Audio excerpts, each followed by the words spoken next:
Hello, Brie. Thank you for your patience. You are one of the last few papers I had yet to respond to, so thank you again for your patience. Physical therapy inquiry.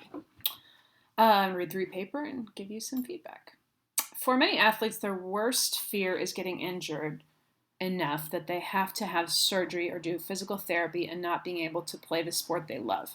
I've had a really severe injury that required surgery, setting me back from playing the sport that I love. Aw. Just like many athletes, the struggle to get back to how you were before the injury is mentally and physically challenging. Not only are you having to sit and watch your teammates play without you, you also have to be positive and accountable with yourself so you can be ready to go when you are finally cleared to be with your teammates again. That must be challenging. For me, I really struggled with having a positive outlook on my recovery because while watching my teammates play without me, I had so much time on my hands and nothing to do but recover. Not only did this make me wonder how non athletes have the motivation to recover, but with the success rate that I had throughout my time in physical therapy, I started to wonder how physical therapy was invented. How was it first used without all of the technology we have today? Cool. So this is it's fine. Start with your personal story. I think that's a nice way to start it, an effective way. But I feel like you had a few places you had, whoa, motorcycle. A few places you had words that just kind of started to get tangled up. Your very first sentence there, for many athletes, their worst fear is getting injured. I mean, I would stop there. But you could also stop it. For many athletes, their worst fear is getting injured enough that they have to have surgery, period. Just like when you start off and you link all those things together, what your reader is getting, at least this reader, is their worst fear is getting injured and they have to have surgery. And I'm like, whoa. Or do physical therapy. And I'm like, well, that doesn't sound so bad. Or not being able to play. And that's like a totally separate thought. So yeah, I think you could smooth that out. And oh my God, for goodness sake, please capitalize the I. That hurts English teachers when you do that. They lose their wings when you. Okay, based on what happened to me, I believe that physical therapy is the best thing for athletes or anyone coming back from major injuries and surgeries. For anyone? I mean, it depends on your injury, right? Physical therapy helps rebuild your muscle and strength after being out for so long. But everyone didn't have the same resources I did going through rehab, especially in the early days of physical therapy. I like that. After lots of research, that might be a nice start to this sentence. After lots of research, I found how patients were treated after severe injuries and surgeries, along with how differently physical therapy was organized and used compared to it now. I was very surprised after researching, comparing my experiences with the experiences of some of the first patients to use rehabilitation. So it's starting to feel like you didn't have quite enough to say to get to 5 pages, or sorry, to 4 pages.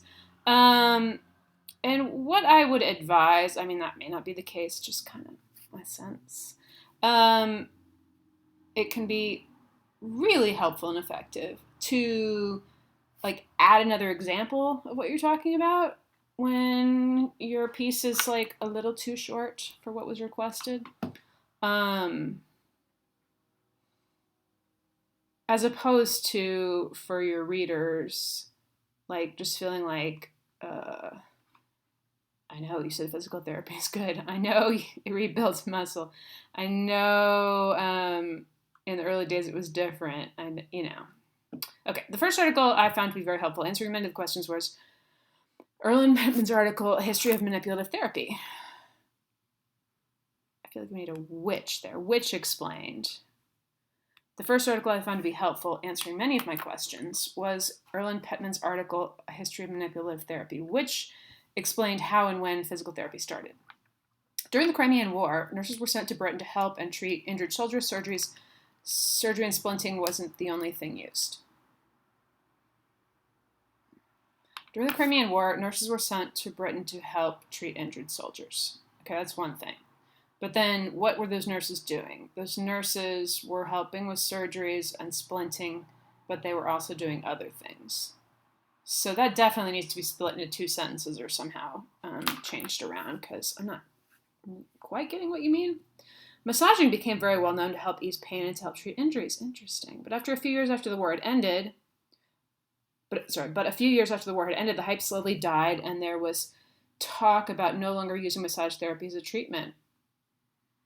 Really? Why? I think that'd be a great thing to plug in there.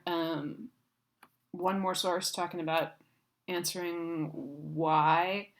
I mean, if I just had to guess, I'd be like, because people thought like massage was like a dangerous, sexy thing, you know, especially at that point in history, but I don't really know. With the help of Lucy Robinson, Rosalind Paget, or something, these people founded the Society of Trained Masseuses in 1894. Oh.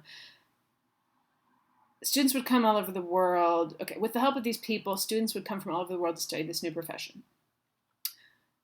By 1950, physical therapy started to become research developed and organized all around the world. You definitely don't need that quote. If you really feel like it's important to say when the end of this is, then you can just, I would just, okay, how would I do this? You have wait, where does your direct quote start? Okay, so I see the first part you paraphrased, and then you get into direct quoting it. Yeah, I wouldn't use a direct quote, I don't think. It just feels really like, that feels weird to me. I would put all that stuff in your own words, because there's nothing super special about research developed and organized, you know, like, you can put that into your own words pretty easily, I think. Okay. After reading that the physical therapy and rehab techniques that we know today started from massages, after reading that the physical therapy and rehab techniques that we know today started from massages, okay, something to fix there. I'll leave that to you. Surprised me, made me think about how the patients, especially soldiers during the war, get their strength back if all that was used was massage therapy. I feel like I should stop and say, when I read my own papers, I always find things that I'm like, what? So it's certainly not just you. Okay. How'd they get their strength back? I love how you're using a question to transition. This question led me into finding my next article that I want to talk about that was written by Marilyn Moffat. She narrows down the history of physical therapy to only the findings and usage in the United States. Well, she doesn't narrow the history. She narrows her discussion to the United States, right? Very early in Moffat's article, The History of Physical Therapy Practice in the United States, and see, you didn't need to say that because it was going to tell in the title. She boldly states the main arousement of physical therapy. Physical therapists' practice evolved around two major historical events: the poliomyelitis, in the United States, and the effects of the ravages of war upon U.S. citizens. Okay, and you said she states the main arousement of physical therapy. I think what you mean is more like she states that, like, what created and kickstarted and got physical therapy going was two major historical events. Because when we say arousement, I'm like, whoa, we're back to things being too sexy. Okay, physical, okay, sorry. Now we got that. These two events helped the need for physical therapy ignite. Well, they didn't help the need ignite. And I mean, it sounds silly when I pick things apart like this, but that's my job, really. And it's so easy, as I know for myself, to write something and go back later and be like, what? So the two events helped the need for physical therapy ignite. The only treatment that was known at the time to treat such injuries during, so you just don't need that. You could start with the only known treatment at the time, because we got known in there twice. Also, like, I would rather read a paper that's a little too short than a paper that repeats itself, because it's just like, oh man. Okay. The only treatment that was known at the time to treat such injuries, that was known at the time to treat such injuries due to polio or the war. I mean, are those similar? Was to be put on bed rest and have long-term splinting. Okay, this would then lead to muscle atrophy and decreased flexibility and motion in injured extremities. Good. This is the main reason for my question: how would patients, especially soldiers, come back from an injury with enough strength to move on? I think there you need to discuss either polio or the war. I feel like you're really just discussing the war, so maybe just leave out polio because you didn't really talk about polio. Except just to mention that it existed. As I kept reading, I found that during World War I, the medical department of the U.S. Army had two divisions, Division of Orthopedic Surgery and Division of Physical Reconstruction. Oh. When the U.S. had just declared war with Germany, MDs developed a plan based on how wounded soldiers were being treated. They came up with two different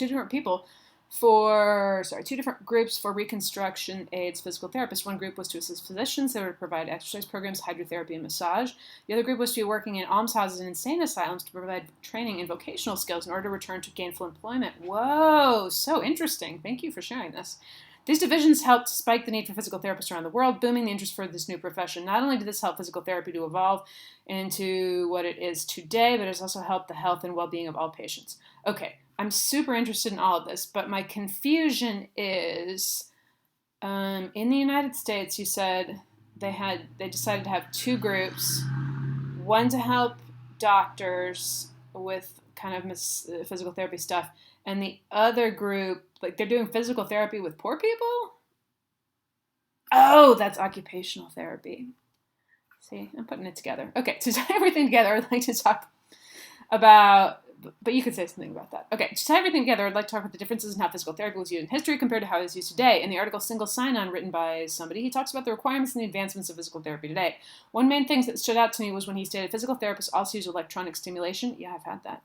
Hot and cold compresses and ultrasound. I've had that too. To relieve pain and reduce swelling. They may also show patients how to do exercise at home. Yep, to expedite their recovery. The amount of technology we have today to help patients is unimaginable compared to how little there was in the past. Now we have multiple ways of treating patients to best help their, repeating yourself, needs along with their comfort. In the past, all they had were, different types of crutches. How different the world is with technology. No one could imagine living in the past. Yeah, you're not really saying anything here. I think you just need to make it longer. After reading lots of different information about physical therapy, I can say that I would much rather have gone through a rehab in this decade rather than 1900s. Kind of just repeating yourself, just looking at the amount of things that has changed. I believe it's the best option. Technology made the future best. Okay. So hopefully, I think the best way to make this like both long enough and not repeating yourself, in my opinion, you may have other ideas that would work just as well, but I would talk some about polio and how polio affected all this. Because, yeah, repeating yourself is so... seems like a waste of time. Well, I mean, maybe not. You're going to have a boss someday who you'll have to write for, and then you'll have to repeat yourself. I've been there. Excuse me. Okay. And your works cited looks mostly good. Okay, so yeah, hopefully that gives you some suggestions. Overall, I think my guess is you were trying to make it long enough, and so you end up writing some stuff that it's just kind of like, eh. And if not, then that's just your rough draft, and cut that stuff out that doesn't say anything when you revise. I always have to do that. And my other suggestion is just that you shouldn't be afraid to write a short sentence, especially your first sentence that I talked through. A lot of times people feel like, well, now that I know how to write a super long sentence with all these different pieces and the commas and everything, like I'm going to do that all the time. But it's really helpful for your reader to have some short, clear, I mean, all of them should be clear, but very short sentences where they can just be like, oh, I get it. So I hope that's helpful.